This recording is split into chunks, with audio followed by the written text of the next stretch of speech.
Joka tapauksessa tämä asia minua ainakin varsin kovasti liikuttaa, nimittäin aika mieletöntä ja käsittämätöntä ja suorastaan vaikeaa on kenenkään alkaa toisen elämän tuomariksi, on sitten terveydenhuollon ammattilainen tai vaikka sosiaali- ja terveysalan tutkimus- ja kehittämiskeskuksen työryhmän johtaja tai työryhmään osallistuva. Joka tapauksessa Jorma Palo sanoi, että ikä esimerkiksi ei voi olla valintaperuste, eikä kuuleman mukaan ikä ole muissakaan maissa mikään valintaperuste. Joissakin maissa käytetään esimerkiksi lasten taudeista tällaisia erilaisia listoja, joissa on määritelty tauteja ja sitten taudin vakavuuden ja niin poispäin mukaan katsotaan, että ketä hoidetaan ja ketä ei. Mutta Suomessa nyt sitten Suomen työryhmä on tullut sellaiseen tulokseen, että valintojen perustana on tärkeysjärjestys. Ja Jorma Palo sanoi, että olemme soveltaneet Norjassa määriteltyjä 5 kiireellisyysryhmää, eli kuitenkin jonkinnäköistä määrittelyä ja tällaista ihmeellistä listaamista suoritetaan. Ykkösryhmässä ovat hengenvaaralliset taudit ja 5. jotkut terveystarkastukset ja muun muassa urheilijan suorituskyvyn kohentaminen. No onhan se selvää, että tällaisia listoja täytyy tehdä, mutta miten sitten näitä rajoja vedetään, niin se onkin sitten vaikeampi juttu. Joka tapauksessa esimerkiksi kaikki terveystarkastukset ja tämmöiset terveyskeskustapaukset hoidetaan yhä edelleen ja siellä ei käytetä tätä priorisoimista eli valintaa ja tärkeysjärjestyksen asettamista. Niinhän se on, että kuten sanoin jo, että mielestäni ei toisen ihmiselämän tuomariksi tai jumalaksi voi kukaan toinen ihminen ryhtyä ja vaikka toisaalta lääketiedehän tekee tätä jo nyt. Ja eräs kirurgi tässä Männäviikolla sanoikin, että ihmisen elämä on suunniteltu noin niin kuin biologisesti ja fysiologisesti noin 40–50 vuodeksi. Ja nyt teollistuneissa maissa ja länsimaissa elinikä on keskimäärin sellaista jo lähemmäs 80 vuotta. Eli kuten tämä kirurgi asian ilmaisi, niin ekstraa on saatu noin 40 vuotta, joka on sitten hankittu tietenkin ravinnon parantumisella ja uusilla elinikää, eli siis eliniän määrää pidentävillä keinoilla, mutta sitten tuleekin tämä toinen puoli, eli elämänlaatu, mitenkäs sen laita sitten on. Tämä asia on minua mietityttänyt eräästä kesästä lähtien, jolloin olin yhdessä sairaalassa töissä ja siellä kroonikkopotilaiden osastolla, jossa sitten oli paljon mummoja, joita toden totta oikein veivattiin. Heidät syötettiin, vaipat vaihdettiin, heidät pestiin sängyssä ja silloin tällöin oli suihkupäiviä, niin kuin nyt yleensä sairaalaosastoilla on resurssien ja myöskin ihmisen hygienian mukaan. Ja monet näistä mummoista ja papoista olivat jo niin heikossa kunnossa, että eivät itse edes omaa tahtoaan pystyneet kertomaan. Mutta siinä sitten, kun näitä mummoja ja vaareja syötin ja heille vaippoja vaihdoin, niin kuvittelin kyllä aika monesti itseni heidän sänkynsä lojumaan. Ja tulin kyllä siihen tulokseen, että mieluummin kuolisin pois, kun viruisin ja olisin hengissä niin sanotusti kunnollisesti lääkkeiden ja toisten ihmisten täysin huoltamana 10, jopa 20 vuotta. Niin, tämä on niin vaikea asia, mutta joka tapauksessa tiede ja kehitys ne ovat hienoja asioita, mutta kuoleman unohtaminen osana luonnollista elämänkaarta ja sen siirtäminen keinolla millä tahansa on mielestäni kuitenkin kohtuutonta. Tulee mieleen jo, että tämmöisiä veivattavia mummoja ikään kuin käytetään koekaniineina. Tämä on kyllä nyt jo julmasti sanottu, mutta sellainen tuntuma joskus tulee. Jokaisen ihmisen kohdalla tietenkin pitää aina ajatella asiaa erikseen tämän kuolemankysymyksen suhteen ja näiden priorisointien ja niin poispäin. Mutta joka tapauksessa aivan hirveältä tuntuu ajatella, että vastuu toisen ihmisen kuolemattomuudesta on jonkun toisen ihmisen hallussa.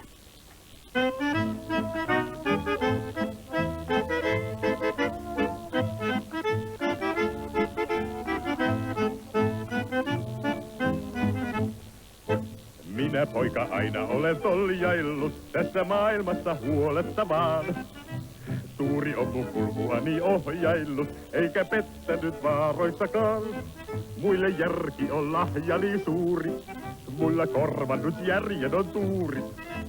Suuri mulla onkin ollut verraton, valopilkku se tielläni on.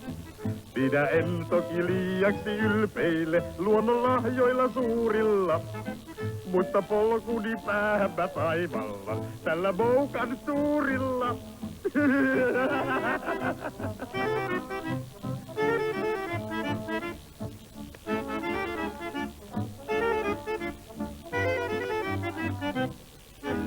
Minä poika tyttöjen ansoista olen liukkaasti luistanut pois.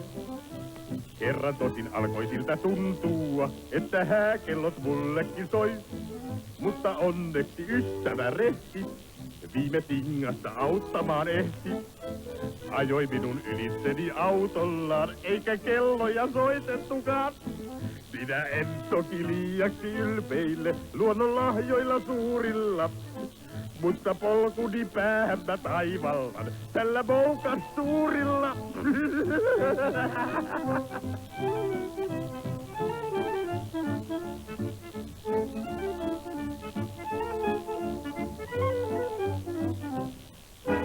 Minä poika aina olen pärjäillyt ilman työntekoriemujakin. Kavereille rehdisti on jättänyt minä työn ilon mieluimmin. Tosi kerran mun järkeni ratkes, meni töihin mut onneksi katkes. Lapiosta varsin johon nojailin, ilman työtä on turvallisin. Minä en toki liiaksi ylpeile luonnon lahjoilla suurilla, mutta polkuni päähän mä taivallan tällä moukan suurilla.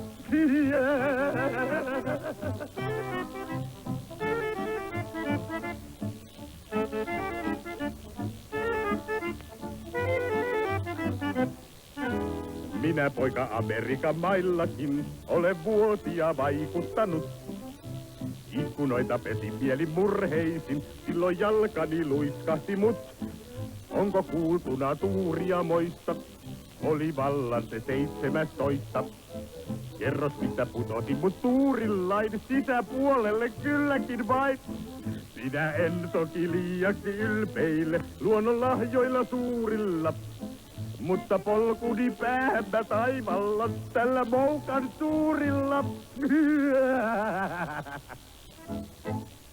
Jaa, tajusikohan kukaan teistä yhtään pätkän vertaa siitä, mitä yritin äsken sanoa, mutta joka tapauksessa tämäkin tällainen aivopusertelu, omien aivojen pusertelu ja asioiden pohtiminen osoittaa sen, että hankalia asioita terveydenhuollon ammattilaisten selvitettäviksi, mutta oikeastaan juuri tämän hankaluuden takia niin minusta onkin jokaisen ihmisen itsensä tärkeää miettiä suhdettaan kuolemaan ja sitten myös tähän vastapuoleen eli elämään.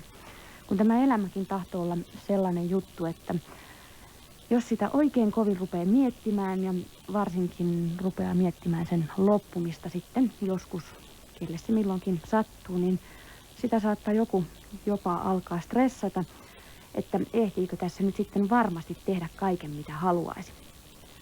Niin. Kai sitä niin tämä asia menee tämänkin asian suhteen, että pohtia pitäisi vai pitäisikö sittenkään. No ei ainakaan niin paljon, että oma pää menee ihan sekaisin.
Se oli traditionaalia haitarin soittoa polokka nimeltä Väärä Vitonen ja haitaria soitteli Teppo Välimäki. Ja tähän sitten loppuivat nämä tämänkertaiset, ainakin vähäksi aikaa tämänkertaiset pohdinnat kuoleman ja elämän ja kuoleman kysymyksistä. Jotakin suomalaista perinnettä pyrkii Kapakala -yhtyekin kuvaamaan seuraavassa laulussa. Ja esitänpä tässä nyt sitten yön kysymyksen joillekin teistä. Kuinka monelle teistä onkaan edessä tänä aamuna tällainen kohtalo jotakuinkin?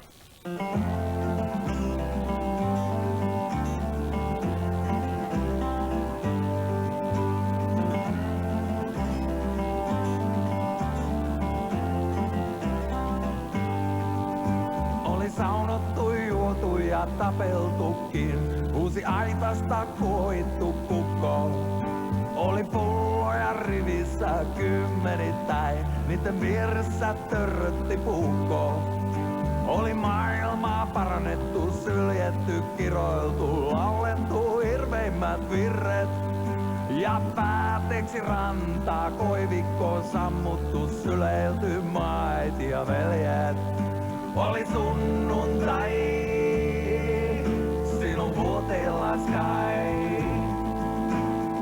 Istuimme hiljaa, katsoimme peltojen viljaa. Oli sunnuntai, sinun vuoteellas kai. Istuimme hiljaa, katsoimme peltojen viljaa.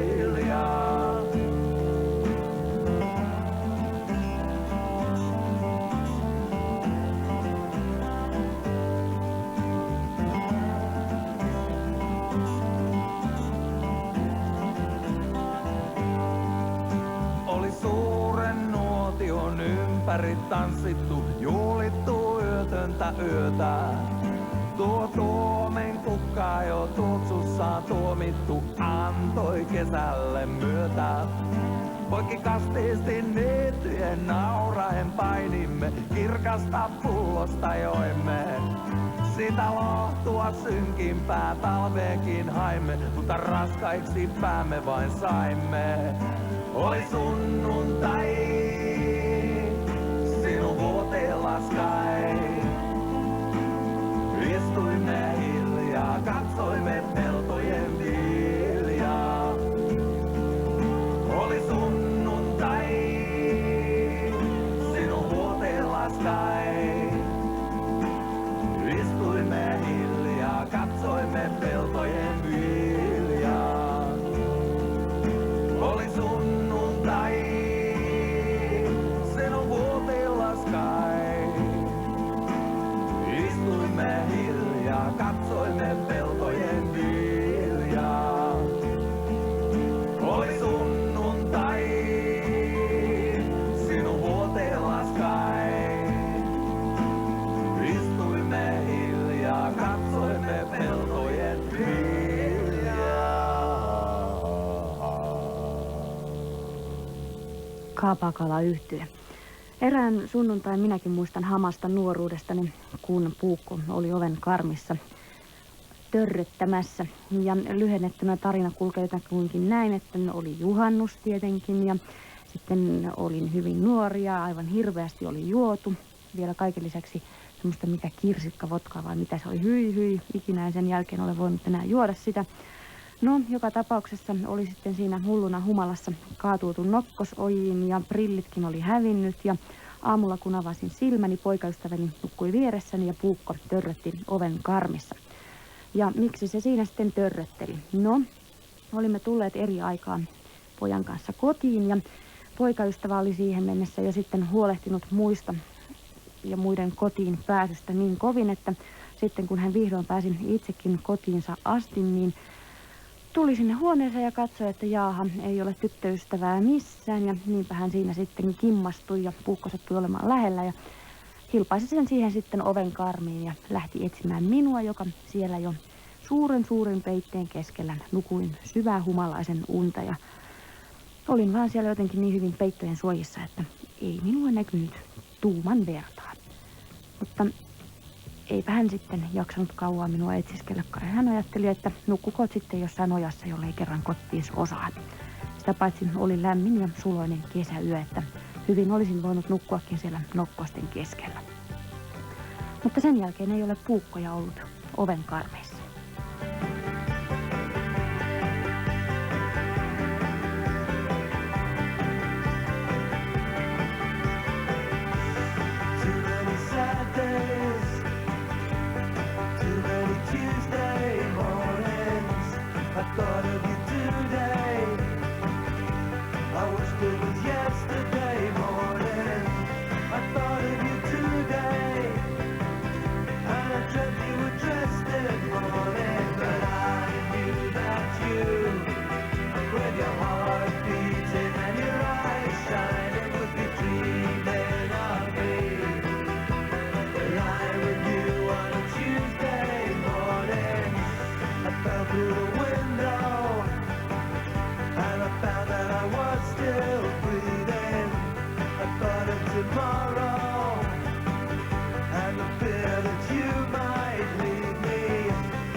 Hilipati Hippan yhtye The Pogues Irlannista.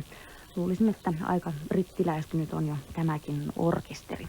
No, kun tässä nyt sitten kerran mennään näin päivä kerrallaan, niin pistetään viikko kiinni.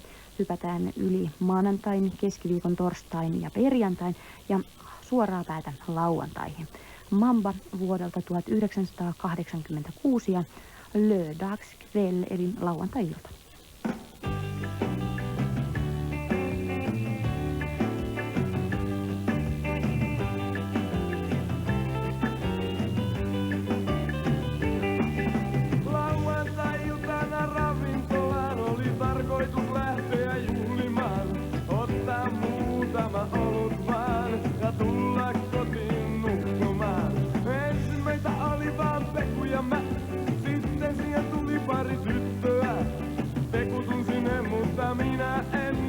Tilasin yhden oluen.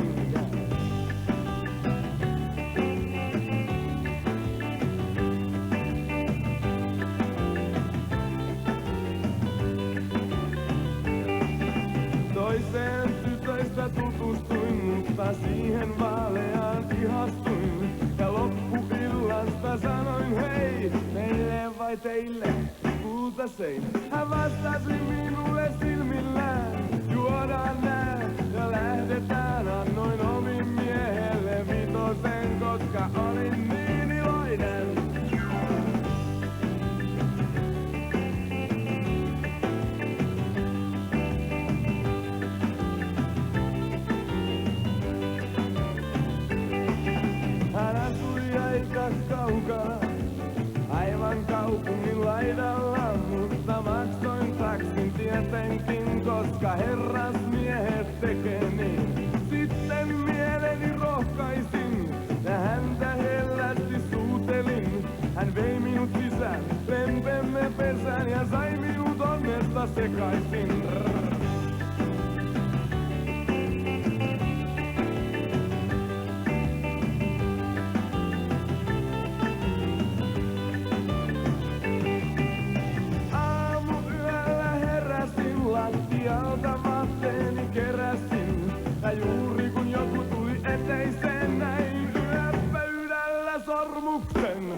sekunnin aikaa miettiä jotakin sopivaa selitystä, mutta katsoin parhaaksi kuitenkin juosta niin kauas kuin jaksaisin.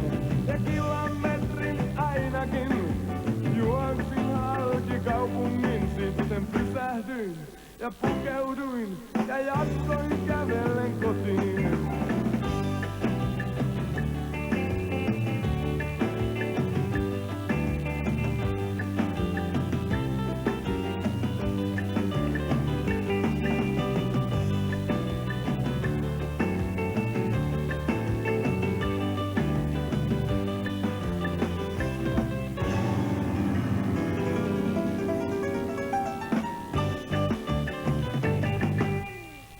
No ensireaktio on tähän nyt, että senkin rontti kimuli, mutta toisaalta olisi oikein mukava tietää, että miten tarina jatkuu. Joskus se oikea, se ihka oikea löytyy näin juuri sattumalta, vaikka olisikin jo muka sen oikean puoliskon löytänyt ja sormensa sen renkaan pujottanut. Ei koskaan voi tietää, miten tässä elämässä käy minkäkin asian kanssa. Radio Suomessa maanantai-iltana kello 23.03 puheväleissä flirtin ja iskemistaidon opettaja Eila Kaarresalo-Kasari. Niin joskus on näin, että jos niin flirttailee näiden kavereiden kanssa ja sitten on vaikea päästä eroon, niin sittenhän siinä on semmoisia keinoja, että mä usein sanon näin, että joo, sä oot kyllä aivan ihana mies. Mutta mun täytyy sanoa, että musta on yksi hirveän paha vika. Että mä en koskaan voi olla ihan täysin uskollinen. Ja tää sä ostat lehden ja ryhdyt etsimään. Kuka kaipaa sua jossain aivan yksinään? Soitat sanoen, tahdon sinut mun elämään. Valoa ikkunassa puheväleissä Tapio Kujalan kanssa, siis flirtin osaaja. Maanantai-iltana kello 23 alkaen ja sitten tiistain puolelle kello 1 asti. Kello tuli muuten tuossa kesken tiedoituksen 2 ja tänään on sunnuntai 22. päivä elokuuta ja minun mielestäni ainakin on jo syksy aika pitkällä.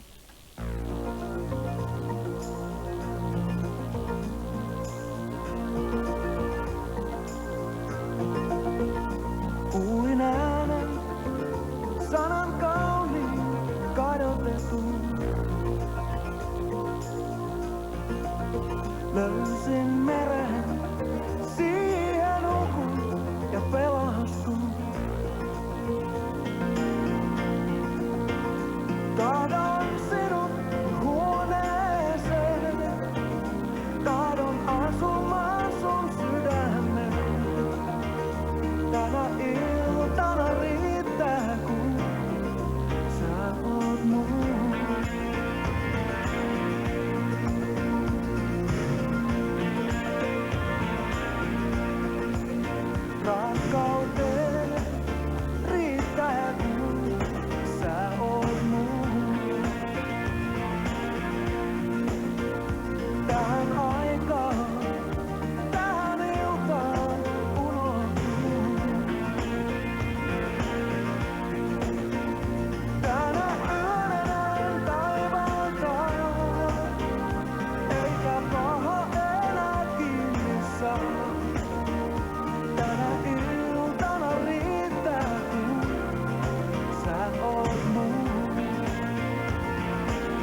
Jokin vaani, jokin musta mua odottaa. Vielä tahdon saada paikoille sen, minkä luulen kadonneen.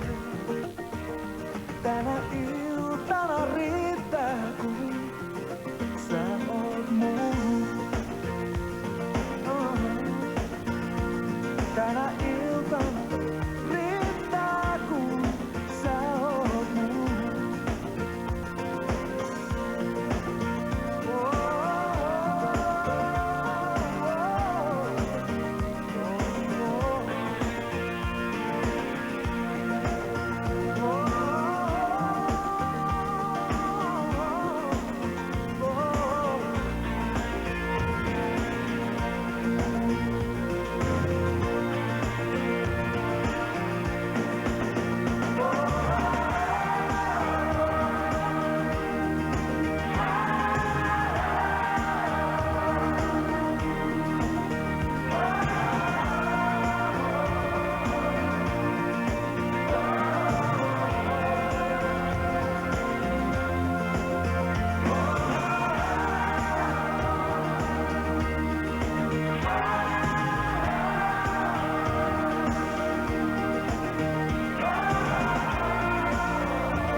Esa Kaartamo ja Sä oot mun. Ja tuossa kappaleen aikana vieläkin tuli makkaran makuisia röyhtäisyjä. Kuten varmaan tiedätte, niin Sininen lenkkihän täytti perjantaina 30 vuotta ja kaveripiirissä 8 ihmistä järjestimme juhlat, joihin minäkin kasvissyöjänä osallistuin mielin kielin. Pienestä tytöstä pitäen minun herkkuruokaani on ollut lenkkimakkara. On se sitten ihan mitä lenkkiä tahansa, ei merkillä niin väliä. Raakana ja sinapin kera suoraan jääkaapista. No, me sitten teimme joka ikinen juhlavieras toi mukanansa sinisen lenkin, josta piti sitten taiteilla joko kylmää tai lämmintä makkararuokaa. Ja niinpä meidän ruokavalikoimaamme kuului tietenkin alkuruokana.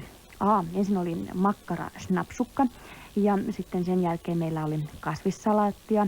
Sitten oli kylmä kalalautanen, sitten oli pyttipannua ja jälkiruoksi bananasplittiä ja Runebergin torttuja. Ja nyt vaan hyvät ihmiset, käyttäkää mielikuvitusta hyväksenne. Nimittäin kaikki nämä ruokalajit oli tehty lenkkimakkarasta.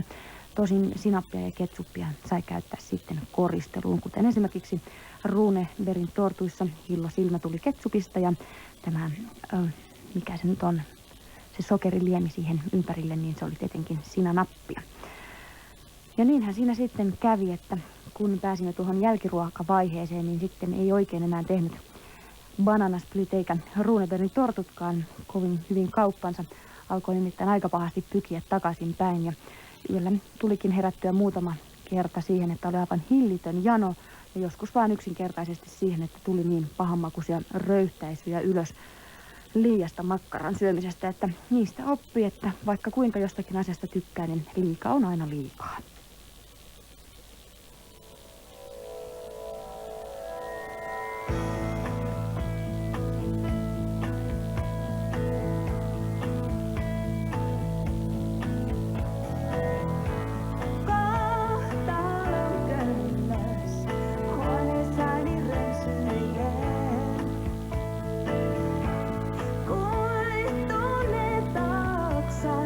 Jalossansa kemurtelee.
pitkän laulajan uran tehnyt Maarit, joka on koko uransa ajan jakanut kuuntelijoiden mielipiteen aika tavalla tasan kahtia. Toiset tykkää hillittömästi ja toiset eivät voi kerta kaikkiaan sietää.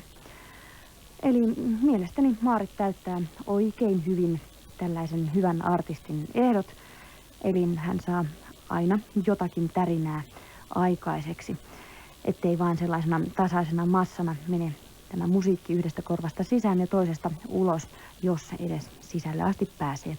Sellaisiakin musiikkeja on aika paljon. Minulle tämä seuraava kappale toi aikamoisia tärinöitä, kun olin Saksassa aupairina vuonna 1985. Oli nimittäin aika kova koti-ikävä silloin tällöin.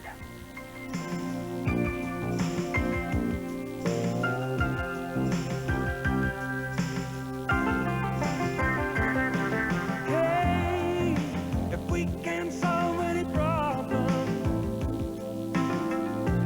why do we lose so many tears?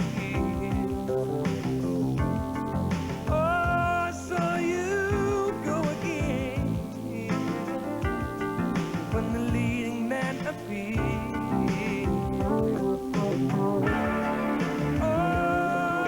Always the same thing. Can't you see we've got everything going on? Every time you go away, you take a piece of me with you. Every time you go away, you take a piece of me with you.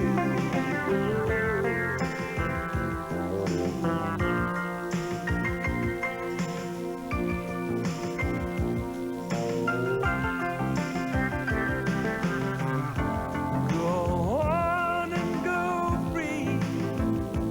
Yeah. Maybe you're too close to see. I can feel your body move. Doesn't mean that much to me. I can't go on saying the same thing.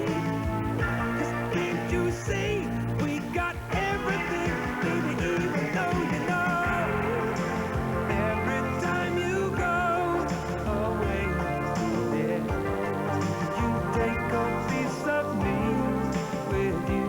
Oh, every time you go away, you take a piece of me with you.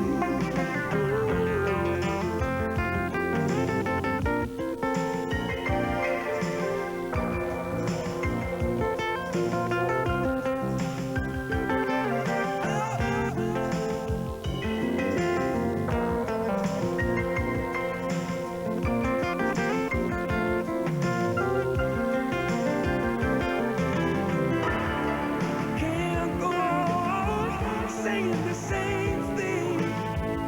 'Cause baby, can't you see we got everything going on? Every time you go away, you take a piece of me with you. Every time you go away, you take a piece of me with you.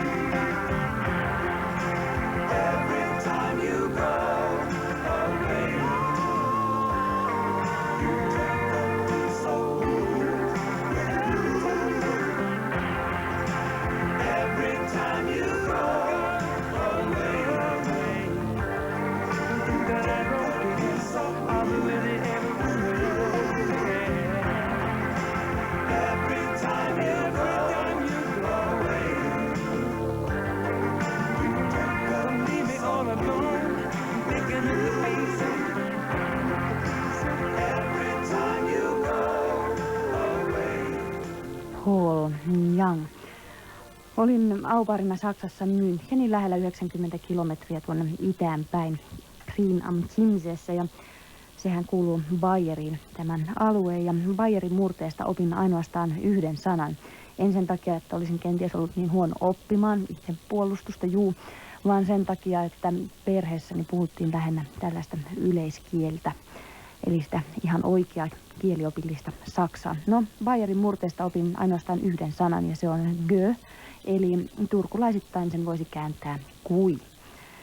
3 kuukautta ehdin siellä Saksanmaalla silloin oleilla, ja junalla liikuin hyvin paljon siinä lähiseudulla, lähinnä nyt tietenkin Friedrichshain ja Münchenin väliä. Ja se, mikä on uskomatonta, on se, että tämän suuri huhu ja illuusio saksalaisten junien aikatauluissa pysymisestä pitää paikkansa ainakin 3 kuukauden kokeilulla. Kertaakaan ei juna ollut myöhässä, ei edes puolta minuuttia.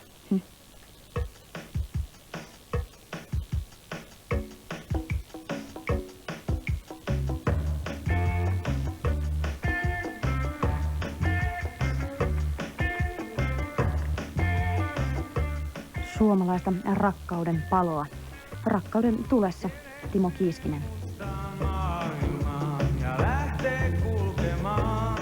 Ei pelkää katsoa tähteään eikä tunne ikävää. Alla suuren polttavan auringon, alla kirkkaan kuutamon. Ei kaipaa kadonnutta päivää eikä pelkää pimeää. Tuuleen maalattu sanaton, puoleen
Timo Kiiskinen ensimmäiseltä levyltään Toinen kuu, laulu rakkauden tulossa ja tulossa kuin tulessa, mutta toinen levy on jo tulossa, jollei jotakin aivan odottamatonta ole tapahtunut Timolle tai levyyhtiölle tai jollekin.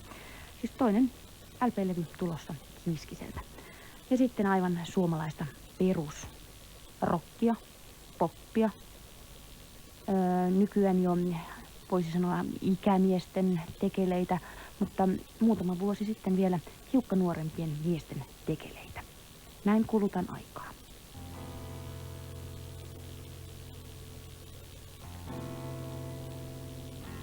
Näin kulutan aikaa, maatessani alla tämän taivaan, josta pilvet tekevät harmaa. Sen tiedänkin varmaan takana sinisten, silmieni päätäni vaivaan alla tämän taivaan, kun kuluttelen aikaa, kun kuluttelen aikaa. Ja mä poltan tupakan ja sitten toisen tupakan ja sitten mietin, josko soittaisin jollekin, ei kukaan soita minulle, soittaisinko sinulle, kuule kuitenkaan. Pääsisin tulemaan ja makaa selälläni, minun kelloni ratsuttaa, pikkuhiljaa natsuttaa. Olen yksin tämän perjantai, kiitän yksin tämän perjantai, tämän pitkän perjantai.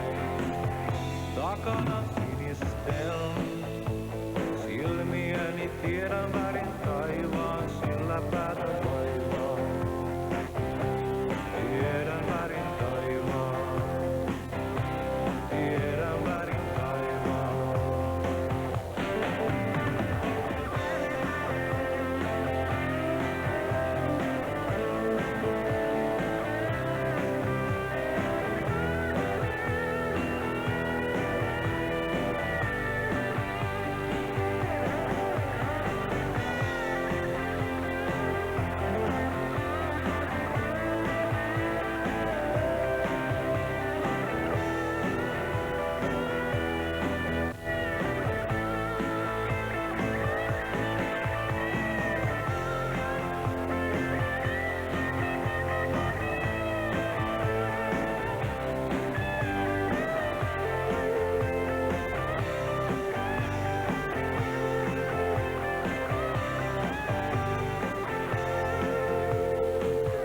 Päivä illaksi muuttuu, pelkään, että kelloni puuttuu, itsekseen ajan kulkuun suuttuu.